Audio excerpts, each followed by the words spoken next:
Welcome to your YouTube channel. कैसे हैं आप सब? अभी तक मैंने जितना पढ़ा है आई होप आपने सब कुछ रिवाइज कर लिया होगा, क्योंकि आगे हम उसकी ट्रीटमेंट करने वाले हैं। लास्ट क्लास में मैंने आपको income from the net salary से क्या कराया था, परक्विजिट, और परक्विजिट में जितनी भी चीजें इंक्लूड होती हैं मैंने सब कुछ अभी तक आपको सिर्फ लिखवा दिया है, उसमें से कुछ समझाया नहीं था। तो अब हम सबकी धीरे धीरे एक्सप्लेनेशन करेंगे। तो सबसे पहला हमारा जो परक्विजिट का टाइप था वो था हमारा रेंट फ्री अकोमोडेशन और कंसेशनल अकोमोडेशन। याद है आपको क्या होता है? रेंट फ्री अकोमोडेशन का मतलब था कि आपको आपका एम्प्लॉयर घर देगा रहने के लिए, या तो वो हो सकता है कि वो टोटली आपको रेंट फ्री दे, या फिर हो सकता है कि आपसे कुछ पार्ट ऑफ रेंट ले और बाकी वो खुद पे करे। ये मॉनेटरी टर्म्स में नहीं है, ये इन काइंड है, यानी वो आपको घर खुद दे रहा है, आपको उस घर के पैसे नहीं दे रहा। अगर वो आपको रेंट के पैसे देगा तो वो इसमें ना आके कहा जाएगा HRA में, हाउस रेंट अलाउंस के अंदर। तो इसके अंदर हमें जो रेंट फ्री अकोमोडेशन है वो दो तरह की एम्प्लॉय को मिल सकती है। एक होगा गवर्नमेंट एम्प्लॉय, और उसको जो रेंट फ्री अकोमोडेशन प्रोवाइड कराएगा वो कौन प्रोवाइड कराएगा? Provided by the government. और ये गवर्नमेंट कौन सी हो सकती है? सेंट्रल भी हो सकती है और स्टेट भी हो सकती है। इसके अंदर लोकल अथॉरिटीज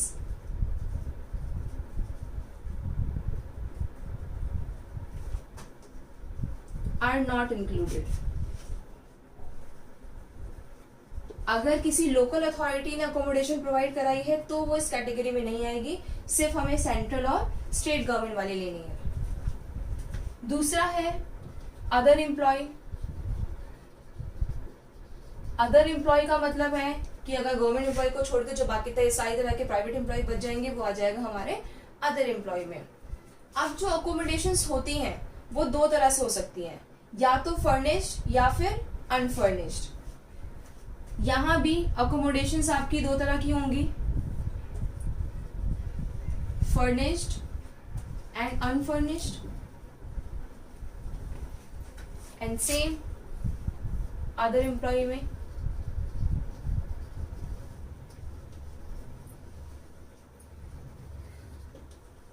फर्निश्ड का मतलब है फर्नीचर। जिस आपको अकोमोडेशन के अंदर फर्नीचर भी साथ में मिलेगा तो उसे हम बोलेंगे फर्निश्ड अकोमोडेशन, और जिसमें आपको सिर्फ मकान मिलेगा, खाली मकान, वो अनफर्निश्ड हो जाएगा। फर्निश्ड क्यों प्रोवाइड किया जाता है? कभी कभी ऐसा होता है कि आपको आपके होम सिटी से दूर भेजते हैं। अगर आप दिल्ली में रह रहे हो तो आपको बेंगलुरु भेजा जा रहा है रहने के लिए, तो ऑब्वियस सी बात है कि वहां जाके आप सारी चीजें खरीदोगे नहीं। तो आपका एम्प्लॉयर ऐसी अरेंजमेंट करेगा जहां पे आपको रहने के लिए जो बेसिक चीजें हैं वो आपके घर में प्रोवाइडेड हो। तो वो सारी चीजें जब आपको प्रोवाइडेड मिल जाएंगी तो वो हो जाएगा फर्निश्ड।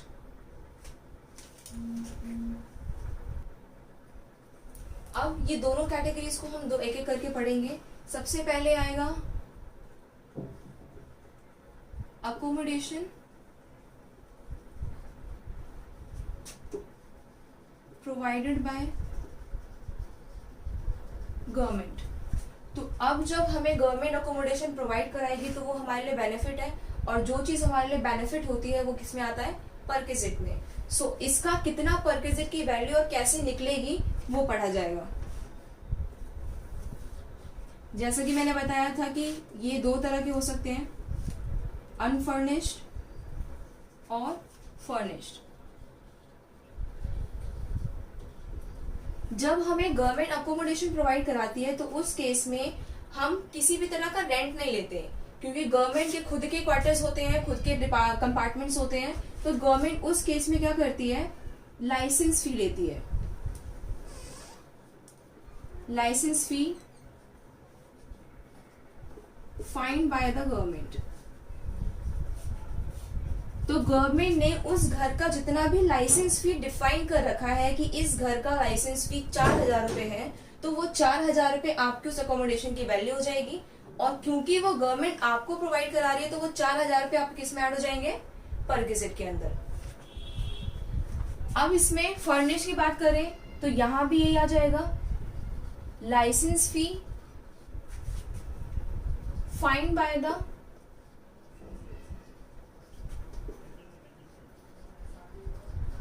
हमेशा आपको एक चीज ध्यान में रखनी है कि फर्निश्ड हो या फिर अनफर्निश्ड हो, कैलकुलेशन दोनों की सेम होगी।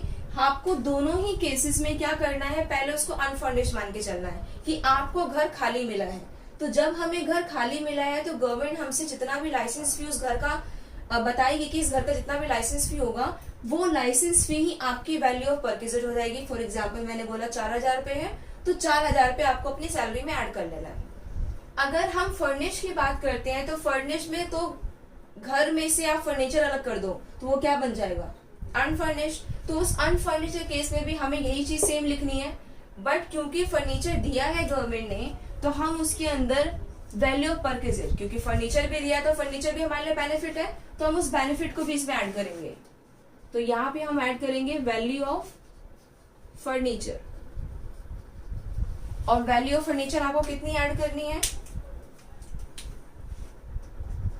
10% ऑफ कॉस्ट ऑफ फर्नीचर और रेंट पेड फॉर फर्नीचर। अगर गवर्नमेंट ने वो फर्नीचर खरीदा है और फिर आपको उस घर में प्रोवाइड कराया है, तो गवर्नमेंट ने वो फर्नीचर जितने में भी खरीदा होगा, मान लीजिए 10,000 में खरीदा है, तो उस 10,000 का 10% लेके हम अपनी वैल्यू ऑफ परचेज में ऐड कर देंगे, क्योंकि 10,000 पूरा ऐड नहीं कर सकते, तो 10,000 का 10% लेना है, वो हर महीने इस तरीके से ऐड होता रहेगा। अगर गवर्नमेंट ने वो फर्नीचर नहीं खरीदा है और उसको रेंट पे पहले लिया है और फिर आपको दिया है, तो गवर्नमेंट उसका जितना भी आपको रेंट दे रही है, गवर्नमेंट जितना भी उस फर्नीचर का रेंट पे कर रही है, उस रेंट को ऐड कर देंगे। इन सिंपल वर्ड्स, अगर खरीदा है तो कॉस्ट का 10% ऐड कर दो, और अगर रेंट पे लिया है तो पूरा का पूरा रेंट ऐड कर दो। अब ये बातें तो हो गई रेंट फ्री के बारे में, कि यानी आपको कोई भी रेंट आपसे चार्ज नहीं किया। मान लीजिए कि मैं आपको कुछ बेनिफिट प्रोवाइड करा रही हूँ फ्री में, तो वो सारे के सारे पैसे आपके लिए क्या हो गए, बेनिफिट हो गया। फॉर एग्जाम्पल कि उसने गवर्नमेंट ने आपको घर दिया 4,000 रुपए का, तो आपके लिए वो पूरे के पूरे 4,000 रुपए आपका बेनिफिट हुआ, तो आपने 4 के 4,000 पर क्रेडिट के नाम से ऐड कर दिए। लेकिन गवर्नमेंट आपसे उसमें से 1,000 रुपए बोलती है कि मैं 4,000 पूरा नहीं दूंगा, मैं आपसे 1,000 रुपए चार्ज करूंगा, तो आपका बेनिफिट कितना बचा उसमें से, 4,000 में से क्या माइनस कर देंगे, 1,000 रुपए। तो बस कुछ नहीं करना हमें कंसेशनल वाले में, अगर आपसे कोई किसी भी तरह का रेंट लिया जा रहा है, यानी उस घर के लिए आपसे कोई भी पैसे लिए जा रहे हैं, तो वो वाले पैसे आप क्या कर दोगे, माइनस। जितना भी गवर्नमेंट आपसे उसमें से रेंट खुद ले लेगी तो वो रेंट इसमें माइनस कर देंगे, और यही चीज हमें सेम यहाँ पे करनी है। ये जितना भी टोटल आ जाएगा, लाइसेंस फी प्लस में कॉस्ट ऑफ फर्नीचर, सब ऐड करने के बाद इसमें से हम माइनस कर देंगे अमाउंट रिकवर्ड। जितना भी अमाउंट आपसे रिकवर किया है गवर्नमेंट ने उस घर के बदले में, वो पैसे आप माइनस कर दो। बाकी जितना भी बैलेंस बच जाएगा वो आपका बेनिफिट है, वो आपका फायदा है, तो वो फायदा आपका क्या बन जाएगा, परचेज। अब हम अकोमोडेशन की जो कैलकुलेशन है वो अदर एम्प्लॉय केस में करेंगे, कि किस तरीके से अदर एम्प्लॉय में हम रेंट फ्री अकोमोडेशन की वैल्यूएशन करते हैं। तो सबसे पहले हम पढ़ेंगे अनफर्निश्ड के बारे में। यहाँ पे हमें देखना है कि जहां भी आपको ये अकोमोडेशन दी जा रही है, वो अकोमोडेशन की पॉपुलेशन उस सिटी में कितनी है। दूसरी आपको देखनी है चीज कि वो जो अकोमोडेशन दिया है वो ऑनर ने खुद ऑन कर रखा है, दैट मीन्स कि उसने खरीदा हुआ है या नहीं, और या फिर उसने उस रेंट को, उस घर को या उस कंपार्टमेंट को रेंट पे लिया हुआ है और देन आपको प्रोवाइड कराया है। सो अगर उस पॉपुलेशन, उस जगह की पॉपुलेशन आपकी 10 लाख से कम की है और उस घर को ऑन कर रखा है एम्प्लॉयर ने, तो आपको लेना है 7.5% ऑफ सैलरी। अगेन यहाँ पे वर्ड आ गया सैलरी, और मैंने आपको एचआरए में ही बताया था कि जहां जहां भी वर्ड सैलरी आता है तो हर एक केस में सैलरी का मीनिंग अलग होता है, हमें उस केस के लिए सैलरी को अलग अलग तरीके से कैलकुलेट करना होता है। तो यहाँ पे हम किस तरीके से कैलकुलेट करेंगे वो मैं आपको आगे बताऊंगी। अगर पॉपुलेशन 10 से 25 लाख के बीच में है तो उस केस में होगा आपका 10% ऑफ सैलरी, और अगर आपकी पॉपुलेशन 25 लाख से ज्यादा है तो हम लेंगे 15% ऑफ सैलरी। सैलरी में सबको हम कैलकुलेट करेंगे और फिर पता चलेगा कि हमें वो सैलरी कितनी मिलनी है। अगर उस कंपार्टमेंट को, उस घर को एम्प्लॉयर ने खुद रेंट पे लिया हुआ है और फिर आपको दिया है, तब हम कैसे करेंगे? ऑब्वियस सी बात है कि जब वो रेंट पे ले रहा है तो उसका रेंट भी पे कर रहा होगा, तो यहाँ पे आ जाएगा एक्चुअल रेंट पेड और 15% of salary which ever is less.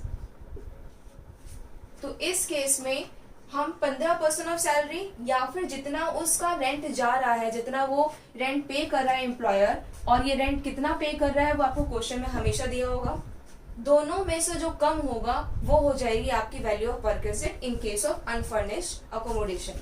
और ये इसमें पॉपुलेशन का कोई केस नहीं है, ये होगा इन ऑल केसेस। चाहे पॉपुलेशन कितनी भी हो, कैलकुलेशन हमें इसी के अकॉर्डिंग करनी है, परसेंटेज में कोई डिफरेंस नहीं आएगा इसमें। अभी तक हमने बात करा था कि अनफर्निश्ड कैलकुलेशन कैसे होगी। अब फर्निश्ड में कुछ सोचने की जरूरत नहीं है। जैसे मैंने पहले बताया कि फर्निश्ड हो या फिर अनफर्निश्ड हो, सबसे पहले तो आपको अनफर्निश्ड की तरह ही कैलकुलेशन करनी है। मींस इस केस में भी जैसे मैंने पिछला बताया था, आपको एग्जैक्टली वैसे ही कैलकुलेशन करनी है। तो जब हम वो कैलकुलेशन कर लेंगे तो आपकी कुछ वैल्यू आएगी और वो वैल्यू होगी परक्विजिट की, या फिर हम बोल सकते हैं वैल्यू ऑफ अनफर्निश्ड अकोमोडेशन। उस तरीके से आप कैलकुलेशन कर लोगे। इसका मैं क्वेश्चन करके बताऊंगी, ज्यादा अच्छे से क्लियर होगा आपको। कैलकुलेशन करने के बाद आपका कोई अमाउंट आएगा, उसमें हम क्या करेंगे, ऐड कर देंगे वैल्यू ऑफ फर्नीचर, क्योंकि फर्निश्ड है तो फर्नीचर की वैल्यू ऐड होगी, और फर्नीचर की वैल्यू एग्जैक्टली वैसी ऐड होगी जहां हमने पहले किया था। 10% of cost of furniture if it is purchased. अगर वो फर्नीचर परचेज किया गया है तो जितना भी परचेज किया है उसका 10% लेना है, या फिर rent paid if it is taken on hire. अगर इसको रेंट पे लिया गया है एम्प्लॉयर के द्वारा तो वो जितना भी रेंट पे कर रहा है वो पे कर देंगे। दोनों में से हर क्वेश्चन में सिर्फ एक ही कंडीशन हो सकती है, या तो वो फर्नीचर खरीदेगा या फिर उसका रेंट पे करेगा। तो दोनों में से जो भी कंडीशन होगी उसके अकॉर्डिंग आप अमाउंट डालेंगे, और ये डालने के बाद आपका फाइनल अमाउंट आ जाएगा, और ये होगा आपका value of furnished accommodation. Clear? यहाँ पे हम बस फर्नीचर की वैल्यू ऐड कर देंगे पहली वाली कैलकुलेशन में ही, तो आपका वैल्यू ऑफ फर्निश्ड अकोमोडेशन आ जाएगा। कुछ ज्यादा डिफिकल्ट नहीं है, बिल्कुल सेम वैसे ही करना है। अब हमने ये तो कर लिया कि जो हमारा ये रेंट फ्री था। अब इसके बाद कंसेशनल पे आते हैं। If any amount is charge from employ for the accommodation,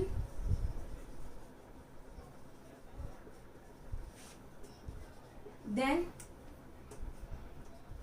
the amount charged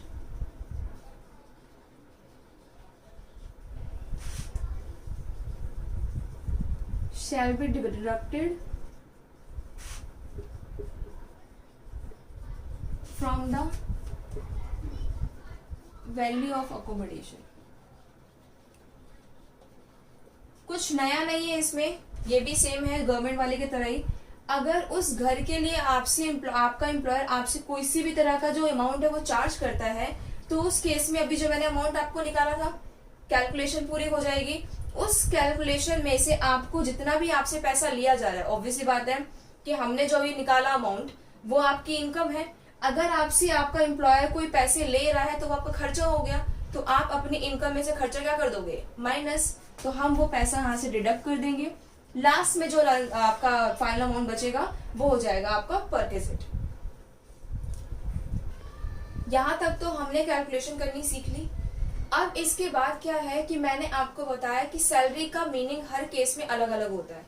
तो अब यहाँ पे हम सैलरी का मीनिंग सीखेंगे कि सैलरी इस रेंट फ्री अकोमोडेशन के लिए यानी आरएफए के लिए क्या होती है। Salary for RFA, RFA is rent free accommodation.